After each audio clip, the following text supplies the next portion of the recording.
Bahkan Nabi Shallallahu Alaihi Wasallam pernah diingatkan oleh Allah kan, ketika siapa? Abasa ya. Surat itu Abasa kan? Siapa tuh? Abdullah bin Umi Maktum kan? Ketika datang kepada Nabi Shallallahu Alaihi Wasallam, kemudian Nabi mengacuhkan beliau. Memang itu uzur karena Nabi Shallallahu Alaihi Wasallam saat itu sedang fokus untuk menyampaikan dakwah kepada pembesar-pembesar kaum Quraisy. Tapi itu pun diingatkan oleh Allah bahwa itu perilaku yang tidak tepat. Begitu kan? Ini dalam Islam. Tapi pada prakteknya kan kita sering kali dapati bahwa ada orang-orang yang katakanlah apa ini pangkatnya apa, ya kan? Iya kan, dia juga bukan dari kalangan orang kaya. Sekalinya dia ngomong, gak ada yang mau dengarkan.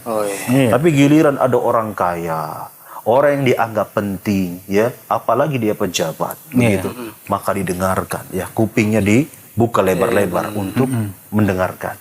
Ya, meskipun mungkin kalimat-kalimatnya nggak penting, kan begitu? Atau mungkin ngibul. Gitu ya. Ini yang pertama, begitu. Kemudian, apakah cukup? Hanya sekedar penting, nggak cukup juga. Tapi paling tidak ada peluang kalimatnya itu penting, dianggap penting. Tapi itu pun nggak cukup. Hanya sekedar ini orang penting. Ya, sebelum kita melihat track recordnya. Kan ada orang penting atau pejabat, ya kan? Pejabat atau orang penting lah, gitu ya. Ketika ngomong, kadang-kadang gak didengar juga. Karena track recordnya buruk. Misalkan koruptor, tukang ngibul, begitu kan?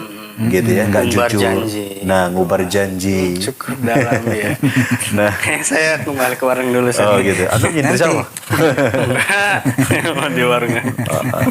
Nah, ini. Di sini aja Kang Aan. Gak apa di situ. Aman ya.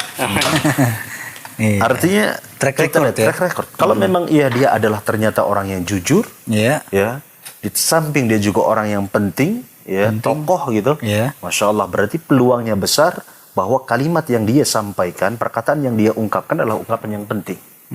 Nah, tapi ya itu pun belum cukup. Karena ada kalanya tokoh atau orang penting dan dia tidak memiliki track record yang buruk, tapi kadang-kala kan guyun ngomongnya ya.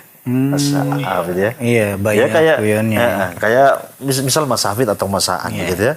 Di circle kita kan mungkin dianggap orang penting, tapi kan masa ya nggak ada guyonnya. Kan ada guyonnya kan, begitu. Apakah itu kalimat penting? Ya nggak penting, yang namanya guyon kan. Seperti itu. Artinya kita pastikan apakah kalimat itu penting atau tidak. Oh, ternyata penting. Ya kan? Masya Allah, berarti 3 parameter sudah ada. Cukup sebetulnya. Apalagi kalau seandainya ditambah sumpah sebelum ngomong. Sudah orang penting, betul.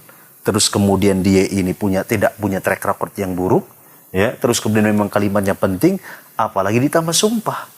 Sudah pasti bahwasanya kalimat tersebut adalah kalimat yang benar-benar penting.